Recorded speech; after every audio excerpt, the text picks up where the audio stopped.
Hello class, हम लोग यहाँ पर व्यंजन संधि के बारे में चर्चा कर रहे हैं। तो कल हमने बताया था कि जब भी हमारा त या द या प्लस ज हो जाएगा या तो वो किस में परिवर्तित हो जाएगा, आपका संयुक्त व्यंजन में परिवर्तित हो जाएगा।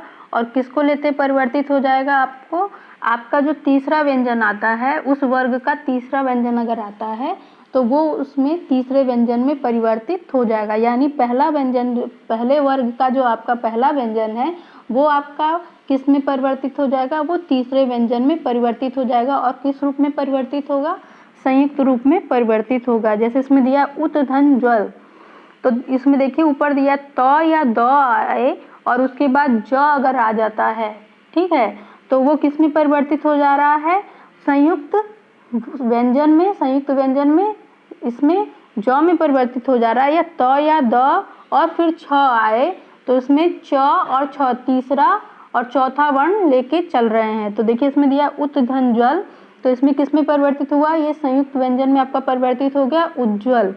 इसी तरह दिया सत धन जन सज्जन।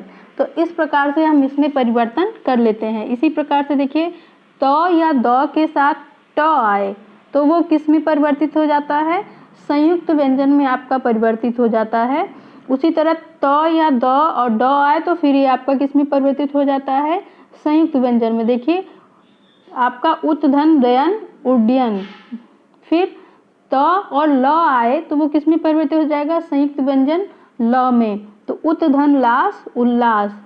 त धन स तो इसमें आधा च और छ तीसरा और चौथा वर्ण में ये परिवर्तित हो जा रहा है। तो उत धन श्वास उच्छ्वास।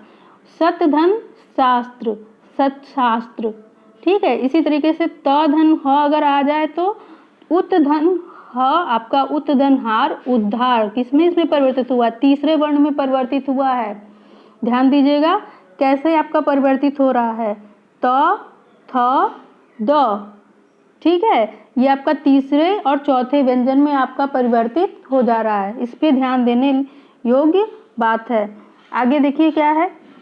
अब देखिए इसका अन्य नियम कह रहा है कि अगर कोई स्वर अ आ इ उ और छ आ जाए तो दोनों के बीच में च का आगम हो जाता है ना, यानी उसमें हम लोग किसको डाल देते हैं, च को डाल देते हैं। अगर कोई स्वर और छ आता है, ध्यान दीजिएगा, स्वधन छंद, स्वधन छंद, तो इसमें व के बाद क्या इसमें अंत में आ रहा है आपका प्रोनाउंसिएशन में, उच्चारण में क्या आ रहा है, अ आ रहा है। और अ के बाद क्या आ रहा है आपका, छ आ रहा है। तो इसमें हम बीच में क्या डाल देते हैं, च डाल देते हैं। देखिए स्वच्छंद, स्वच्छंद। अनु धन छेद, तो छोटा उ आया और छ आया तो एक इसमें बीच में हमने डाल दिया, इसके च को इसमें हमने डाल दिया, तो ये हो गया आपका अनुच्छेद। वि धन छेद विच्छेद। इसी तरीके से म है और उसके बाद कोई भी व्यंजन आ जाए तो म के स्थान पर अनुस्वार हो जाता है। अनुस्वार मतलब आपकी अंग की बिंदी लग जाती है और विसर्ग का मतलब अह की बिंदी लगती है। तो यहाँ पर अगर म आ रहा है, आपका म आ रहा है, उसके साथ कोई भी व्यंजन अगर आपका आता है तो हम म को परिवर्तित करके क्या कर देते हैं, वहाँ पर अंग की बिंदी लगा देते हैं। जैसे समधन क्रमण, संक्रमण। अब देखिए इसमें अंक मात्रा आ रही है ना, संक्रमण। हमने क्या किया है कि इसमें हमने म को हटा दिया है और अनुसार का प्रयोग किया है। जैसे सम धन गम, संगम। इसी प्रकार से आपका है सम धन भव, संभव। सम धन पूर्ण, संपूर्ण। तो आपको समझ में आ रहा है कि अगर आपका व्यंजन संधि के अंतर्गत म है और उसके बाद कोई भी व्यंजन आ रहा है, यानी लास्ट में जब आप दो शब्दों को इकट्ठा कर रहे हैं तो बोलते वक्त अगर आपके लास्ट में म आ रहा है और उसके बाद कोई भी व्यंजन आ रहा है, स्वर की बात यहाँ नहीं की जा रही है, व्यंजन की बात की जा रही है, तो कोई भी व्यंजन आ रहा है तो वहाँ पर हम म को हटाकर क्या लगा देंगे, अंग की बिंदी लगा देंगे, अनुस्वार लगा देंगे। अब देखते हैं विसर्ग संधि में क्या है। विसर्ग प्लस स्वर का कोई भी व्यंजन होने पर विसर्ग में जो परिवर्तन होता है उसे विसर्ग संधि कहते हैं। विसर्ग या स्वर या कोई व्यंजन होने पे, यानी विसर्ग का जब आप प्रयोग करते हैं किसी भी वाक्य के बाद, किसी भी वर्ण के बाद अगर आपका स्वर आए या व्यंजन आए तो वहाँ पर जो विकार उत्पन्न होता है, जो परिवर्तन आता है, उसे हम क्या कहते हैं, विसर्ग संधि कहते हैं। जैसे देखिए इसमें नमा धन ते, तो क्या हुआ, इसको हमने किस में परिवर्तित किया, नमस्ते, आधा स में परिवर्तित कर दिया गया है। आइए विसर्ग संधि के कुछ नियम हम लोग जान लेते हैं और जो नियम बच जाएंगे उन्हें कल फिर हम लोग समझेंगे। विसर्ग संधि के नियम हैं, आपके स्थान पर ओ, विसर्ग से पहले यदि अ हो और विसर्ग के बाद भी अ हो तो क्या होता है, अ धन विसर्ग धन अ, तो पहले अ और विसर्ग को मिलाकर क्या हो जाता है, ओ हो जाता है, तथा विसर्ग वाले स्थान पे अ के स्थान पर अवग्रह चिन्ह हो जाता है। ये जो चिन्ह आपका एस की तरह दिख रहा है, इसे हम कौन सा सिंबल बोलते हैं, अवग्रह चिन्ह बोलते हैं।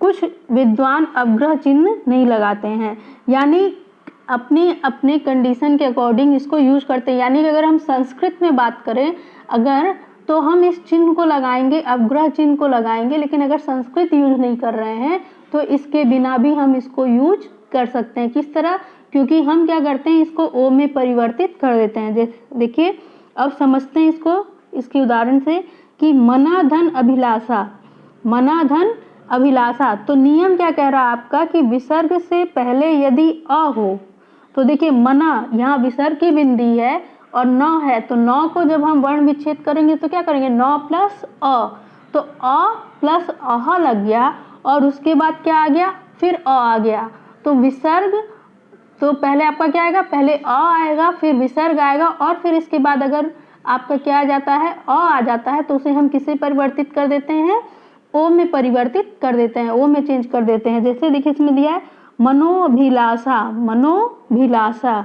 या मनो धन अनुकूल मनोकूल। आया समझ में कि पहले आपका क्या आया, पहले अ आया है फिर विसर्ग है और फिर अस्वर है, तो ये जब स्वर के बाद विसर्ग और फिर अस्वर आ रहा है तो उसे हम किस में परिवर्तित कर देंगे, ओ में परिवर्तित कर देंगे।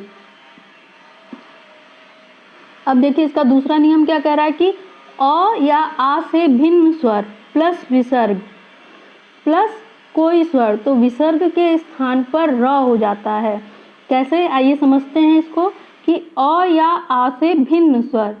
अब अ या आ से भिन्न स्वर कैसे हो जा रहा है, देखिए जैसे यहाँ दिया नि धन अर्थक, नि धन अर्थक, तो इसमें अ या आ नहीं आया है, क्या आया है, ई आया है, क्या आया है, ई आया है, तो ई के बाद विसर्ग, उसके बाद कोई भी स्वर, उसके बाद कोई भी स्वर अ आ ई कुछ भी आएगा तो वो किस में आपका परिवर्तित हो जाएगा, विसर्ग हटाकर अह की बिंदी लगाकर हटाकर हम क्या लगाएंगे, इसमें र बना देंगे। जैसे दिया है इसमें नि धन अर्थक निरर्थक, दु धन अवस्था दुरअवस्था, दु धन आशा दुराशा, दु धन उपयोग दुरुपयोग। तो यहाँ आप ध्यान दे रहे हैं कि आपका क्या हो रहा है कि आपका अ या आ नहीं आ रहा है, इसके बदले ई या उ आ रहा है।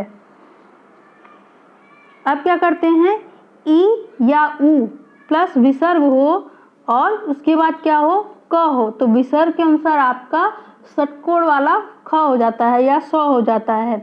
जैसे नि धन कपट, ध्यान दीजिएगा, ई या उ और उसके बाद विसर्ग, तो यहाँ छोटी ई है, उसके बाद आपका क्या है, विसर्ग है और आपका क्या है, कपट, आपका अगर क आ गया इसके बाद, ध्यान दीजिएगा ई या उ के बाद अह है और उसके बाद आपने क्या प्लस किया इसमें, क, तो वो आपका परिवर्तन किस में हो जाता है, षटकोण वाले स में। तो देखिए इसमें दिया है नि धन कपट निष्कपट, दु धन कर्म दुष्कर्म। अब इसके बाद है ई या उ, यानी छोटी ई और छोटा उ और उसके बाद विसर्ग है आपका और उसके बाद क्या आ जा रहा है, च या छ, तो विसर्ग के स्थान पे आपका क्या हो जाएगा, स, यानी बड़ा वाला स, तो नि धन चय, तो क्या हो जाएगा, निश्चय, नि धन चय आपका क्या हो जाएगा, निश्चय। ध्यान दीजिएगा कि आपका ई या उ है और उसके बाद आपका विसर्ग लग रहा है और च या छ आ रहा है, तो वहाँ पर हम क्या लगा देंगे, वहाँ पर हम बड़ा स लगा देंगे। देखिए यहाँ पे जैसे पहले तो आपका च का उदाहरण दिया है कि नि धन चय और इसमें हमने क्या परिवर्तन किया है, स लगा दिया है, यानी आधा स लगाया। हलंत का मतलब क्या होता है कि वो आधा है, उसमें अ नहीं है। जब हम हलंत हटा देते हैं तो वो उसमें अ लगकर पूर्ण व्यंजन बन जाता है, लेकिन अगर उसमें हलंत लगा है तो इसका मतलब उसमें अ नहीं होता है। फिर देखिए नि धन छल निश्छल, क्या है?